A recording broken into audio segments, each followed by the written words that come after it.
Assalamualaikum warahmatullahi wabarakatuh. Perkenalkan, nama saya Serlia Prilia. Di sini saya akan menjelaskan materi agama. Yang pertama yaitu tentang akhlak, yang kedua sumber-sumber ajaran agama Islam, yang ketiga toleransi antar umat beragama, dan yang keempat Islam dalam politik. Yang pertama, akhlak dalam Islam. Pengertian akhlak.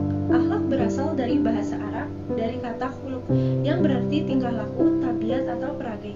Secara istilah, akhlak yaitu sifat yang dimiliki seseorang telah melekat dan biasanya akan tercermin dari perilaku orang tersebut. Akhlak menurut ahli. Menurut Ibnu Mazkawai, akhlak merupakan keadaan jiwa seseorang yang mendorongnya untuk melakukan suatu perbuatan tanpa melalui pertimbangan, pikiran, dan perencanaan. Ruang lingkup akhlak. Menurut sistematika, ruang lingkup akhlak antara lain: yang pertama, akhlak terhadap Allah Subhanahu wa taala, kedua, akhlak kepada Rasulullah SAW, tiga, akhlak untuk diri sendiri, empat, akhlak dalam keluarga, lima, akhlak dalam masyarakat, dan enam, akhlak bernegara. Secara lahiriah, perilaku manusia dapat digolongkan menjadi dua. Yang pertama, perilaku yang lahir dengan kehendak dan disengaja. Yang kedua, perilaku yang lahir tanpa kehendak dan tanpa disengaja. Pembagian akhlak. Pertama, akhlak mulia atau terpuji atau akhlakul mahmudah atau karimah, yaitu sikap dan tingkah laku yang mulia atau terpuji terhadap Allah, sesama manusia, dan lingkungannya. Yang kedua, al-akhlakul mazmumah atau akhlak buruk atau tercela, yaitu sikap dan tingkah laku yang buruk terhadap Allah, sesama manusia, dan makhluk lain serta lingkungan. Contoh akhlak mulia. Contoh akhlak mulia atau terpuji yang biasa disebut akhlakul mahmudah atau karimah terhadap Allah. Yang pertama, bertaubat. Suatu sikap menyesali perbuatan buruk yang dilakukan, berusaha untuk menjauhkan segala larangannya serta melakukan perbuatan baik. Yang kedua, bersyukur. Suatu sikap memanfaatkan sebaik-baiknya yang bersifat fisik maupun non-fisik dan meningkatkan amal soleh dengan bertujuan mendekati diri kepadanya. Yang ketiga, bertawakal. Berusaha seoptimal mungkin dan berdoa, menyerahkan semuanya kepada Allah untuk meraih sesuatu yang diharapkan. Contoh akhlak terhadap sesama manusia. Yang pertama, menjaga hubungan baik. Yang kedua, tidak meremehkan orang lain.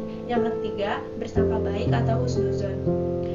Lalu ada contoh akhlak terpuji terhadap diri sendiri. Yang pertama, memelihara kesucian dan kehormatan diri. Yang kedua, qanah atau menerima apa adanya pemberian dari Allah. Yang ketiga, rendah hati. Yang kedua, contoh akhlak mazmumah. Contoh akhlak mazmumah kepada Allah, yang pertama itu musyrik, yang kedua takabur, dan yang ketiga munafik.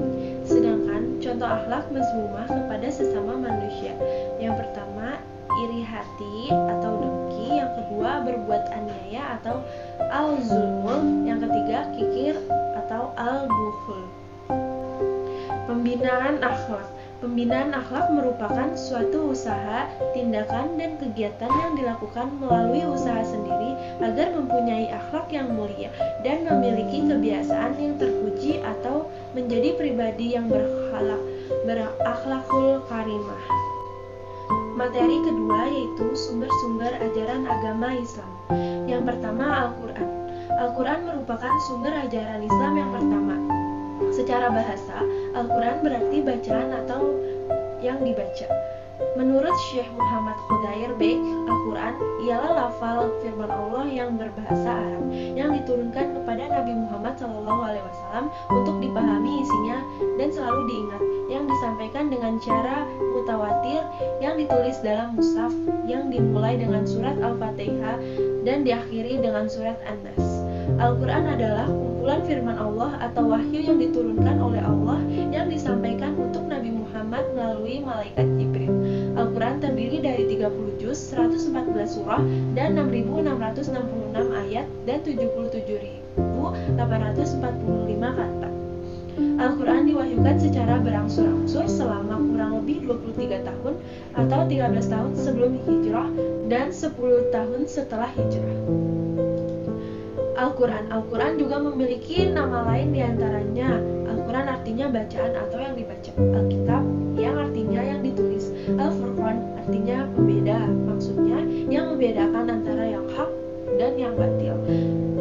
Tazkir berarti memberi peringatan, maksudnya yang memberi peringatan kepada manusia. Selanjutnya At-Tanzil artinya yang diturunkan, maksudnya Al-Quran diturunkan oleh Allah Subhanahu wa Ta'ala kepada Nabi Muhammad melalui perantara malaikat Jibril untuk disampaikan kepada seluruh umat manusia.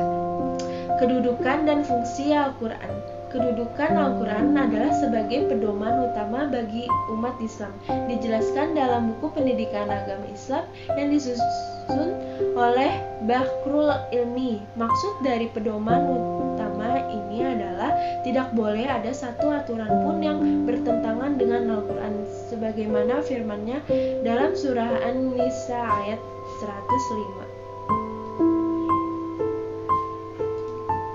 Tujuan diturunkan Al-Quran.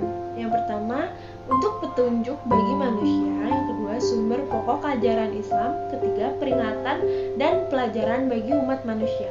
Selanjutnya, sebagai penyempurna kitab-kitab Allah Subhanahu wa Ta'ala sebelumnya.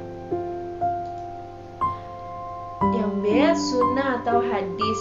Hadis menurut bahasa yaitu sesuatu yang baru, menunjukkan sesuatu yang dekat atau waktu yang singkat.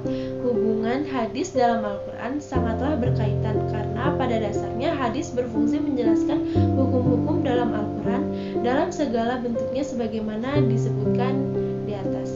Hadis juga berarti berita, yaitu sesuatu yang diberitakan, diperbincangkan, dan dipindahkan dari seorang kepada orang lain. Hadis menurut istilah syara ialah hal-hal yang datang dari Rasulullah SAW, baik itu ucapan, perbuatan, atau pengakuan atau takrir. Kedudukan hadis sebagai bayani atau menjalankan fungsi yang menjelaskan hukum Al-Quran tidak diragukan lagi dan dapat diterima oleh semua pihak, karena memang untuk itulah Nabi ditugaskan oleh Allah Subhanahu wa Ta'ala. Fungsi hadis yang pertama memberikan penjelasan terhadap apa yang dimaksud dalam Al-Quran. Yang kedua, menjelaskan arti yang masih samar dalam Al-Quran. Ketiga, merinci apa-apa yang dalam Al-Quran disebutkan secara garis besar. Ketiga, membatasi apa-apa yang dalam Al-Quran disebutkan secara umum. Selanjutnya, as-sunnah. Antara hadis dan sunnah terdapat perbedaan signifikan di antara keduanya, walaupun seringkali dua istilah tersebut dianggap sama. Pertama ialah secara etimologis. Sunnah berarti jalan yang dilalui perilaku dan juga dapat dimaknai sebagai tradisi. Kemudian sunnah memiliki ruang lingkup yang lebih luas, yaitu mencakup sifat Nabi sebelum masa kenabian hingga Nabi wafat. Pemahaman tersebut ialah pemahaman jumhur ulama hadis. Selanjutnya, ijtihad. Ijtihad menurut bahasa Arab adalah sebuah usaha yang sungguh-sungguh yang sebenarnya bisa dilaksanakan oleh siapa saja yang sudah berusaha mencari ilmu untuk memutuskan suatu perkara yang tidak dibahas dalam Al-Quran maupun hadis dengan syarat menggunakan akal sehat dan pertimbangan matang. Pengertian ijtihad secara etimologi memiliki pengertian yaitu pengarahan segala kemampuan untuk mengerjakan sesuatu yang sulit. Pengertian ijtihad secara terminologi adalah penelitian dan pemikiran untuk mendapatkan sesuatu yang terdekat pada kitabullah atau syara dan sunnah Rasul atau yang lainnya untuk memperoleh nas yang maku agar maksud dan tujuan umum dari hikmah syariah yang terkenal dengan maslahat. Menurut para ahli, menurut Imam Mahdi, ijtihad adalah mencurahkan segala kemampuan untuk mencari hukum syara yang bersifat zonni sampai dirinya merasa tak mampu mencari tambahan kemampuan.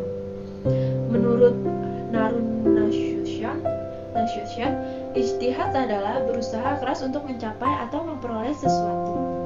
Selanjutnya, macam-macam bentuk ijtihad. Yang pertama ada urf, merupakan istilah Islam yang dimaknai sebagai adat kebiasaan yang diwariskan secara turun-temurun dari generasi ke generasi. Yang kedua, sadzui zariyah, merupakan sesuatu yang secara lahiriah boleh tetapi bisa mengarah ke kemaksiatan. Yang ketiga, qaul al-sahabi, ialah perihal satu orang sahabat mengemukakan sebuah pendapat kemudian menyebar di kalangan sahabat lainnya tanpa diketahui seorang sahabat pun yang menentang. Yang syaruman qablana merupakan hukum Allah Subhanahu wa taala yang disyariatkan untuk umat terdahulu melalui nabi-nabi sebelum Rasulullah. Materi yang ketiga yaitu toleransi antar umat beragama dalam Islam. Pengertian toleransi dan konsep toleransi umat beragama menurut Islam. Dalam Kamus Umum Bahasa Indonesia menjelaskan toleransi dengan kelapangan dadaan dalam artian suka kepada siapapun, membiarkan orang berpendapat atau berpendirian lain, tak mau mengganggu kebebasan berpikir dan keyakinan orang lain. Bila ditarik dalam ruang sosiologis, toleransi dapat dipahami sebagai sikap atau gagasan yang menggambarkan berbagai kemungkinan. Hal tersebut menurut Michel Walzer setidaknya terdapat 5 hal yang dimungkinkan menjadi substansi atau hakikat toleransi. Yang pertama, menerima perbedaan untuk hidup berdamai. Yang kedua, menjadikan keberagaman menuju perbedaan. Artinya, membiarkan segala kelompok berbeda dan aktif dalam dunia, tidak mengharuskan penyamaan. Yang ketiga, menumbuhkan karakter stoicisme. Yang ketiga, mencurahkan kelapangan terhadap orang lain, kemelitan, menghormati, mencermati, serta menimbu ilmu dari seseorang. Keempat, dorongan yang bersemangat akan keanekaragaman dan mendahulukan faktor otonom. Batasan-batasan toleransi dalam Islam. Toleransi beragama dalam Islam yakni menghargai dengan sabar menghormati keyakinan atau kepercayaan seseorang atau kelompok lain. Kesalahan memahami arti toleransi dapat mengakibatkan talbisul haq bil batil, mencampur adukan antara hak dan batil, suatu sikap yang sangat dilarang dilakukan seorang muslim. Selanjutnya, yakni umat Islam dilarang untuk memaksa memeluk agama lain untuk memeluk agama Islam secara paksa, karena tidak ada paksaan dalam agama Islam. Allah berfirman dalam Al-Quran yang berbunyi, tidak ada paksaan dalam menganut agama Islam. Sesungguhnya telah jelas perbedaan antara jalan yang benar dengan jalan yang sesat. Barang siapa ingkar kepada tagut dan beriman kepada Allah, maka sungguh dia telah berpegang teguh pada tali yang sangat kuat yang tidak akan putus. Allah Maha Pendengar, Maha Mengetahui. Surat Al-Baqarah. Toleransi di dalam Islam pada prinsipnya yaitu tegas dan otentik, dengan doktrin teologis yang jelas, muhkamat dan berasal langsung dari kitab suci Al-Quran, sebagaimana perintah Allah, yakni prinsip lakum dinukum waliyadin, yakni bagimu agamamu dan bagiku agamaku. Quran Surat Al-Kafirun ayat 6.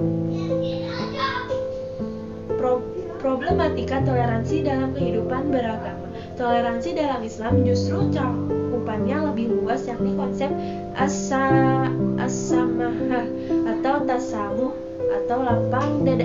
Sejak Islam ada, maka toleransi telah jelas eksis. Yang sering menjadi masalah adalah dinamika di kalangan umat pada persoalan implementasi serta komitmen penerapannya secara konsisten. Upaya mewujudkan toleransi menurut Islam. Yang pertama, meningkatkan persatuan dan kesatuan umat. Yang kedua, gerakan pembaruan akidah dan tajdid. Yang ketiga, modernisasi ilmu pengetahuan. Yang keempat, meningkatkan kerjasama ekonomi. Yang kelima, mendirikan sekolah-sekolah Islam. Selanjutnya, materi yang keempat yaitu politik dalam Islam. Pengertian politik. Menurut Kamus Besar Bahasa Indonesia atau KBBI, politik adalah suatu pengetahuan tentang ketatanegaraan atau kenegaraan, seperti sistem pemerintahan dan juga dasar pemerintahan. Selain itu, politik juga bisa diartikan sebagai segala urusan dan tindakan seperti kebijakan, siasat, dan lain sebagainya tentang pemerintahan negara atau suatu negara lain. Politik adalah suatu cara seseorang dalam membuat suatu keputusan pada kehidupan berkelompok. Oleh karena itu, politik juga mengacu pada suatu cara membuat kesepakatan antar manusia sehingga mereka bisa hidup berdampingan atau berkelompok dalam suatu suku, kota, bahkan hingga di negara. Tujuan politik. Tujuan dari apa yang ingin dicapai dalam politik Islam adalah menurut jawaban dari yang disepakati para ulama adalah ingin menegakkan Islam himayah al-din dan mewujudkan kesejahteraan umat Islam. Tujuan politik dalam Islam sama sekali tidak memberi ruang bagi programatisme pribadi dan kelompok. Politik digunakan bukan untuk menumpuk keuntungan pribadi, juga bukan untuk menegakkan kepentingan kelompok asyabiyah. Hanya dua yang boleh mendapatkan manfaat dari kegiatan politik, yaitu agama dan rakyat.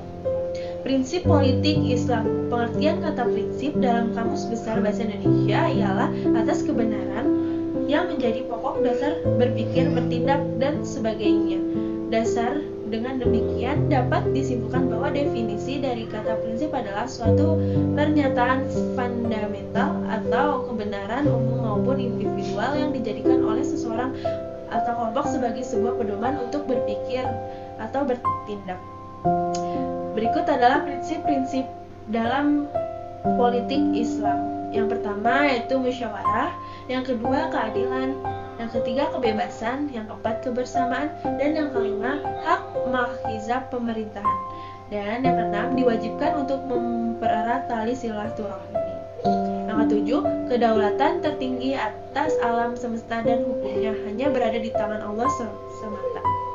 Kontribusi agama Islam dalam berpolitika nasional. Kontribusi umat Islam dalam berpolitika nasional tidak bisa dipandang sebelah mata. Di setiap masa dalam kondisi berpolitikan bangsa ini, Islam selalu punya pengaruh yang besar. Salah satu penyebabnya adalah karena umat Islam menjadi penduduk mayoritas bangsa ini. Selain itu, dalam ajaran Islam sangat dianjurkan agar penganutnya senantiasa memberikan kontribusi sebesar-besarnya bagi orang banyak, bangsa, bahkan dunia. Kontribusi umat Islam dalam berpolitikan nasional di setiap era atau masa bangsa ini. Yang pertama, era kerajaan-kerajaan Islam berjaya. Yang kedua, era kolonial dan kemerdekaan atau Orde Lama. Yang ketiga, era Orde Baru. Terima kasih. Sekian penjelasan materi dari saya. Kurang lebihnya mohon maaf. Wassalamualaikum warahmatullahi wabarakatuh.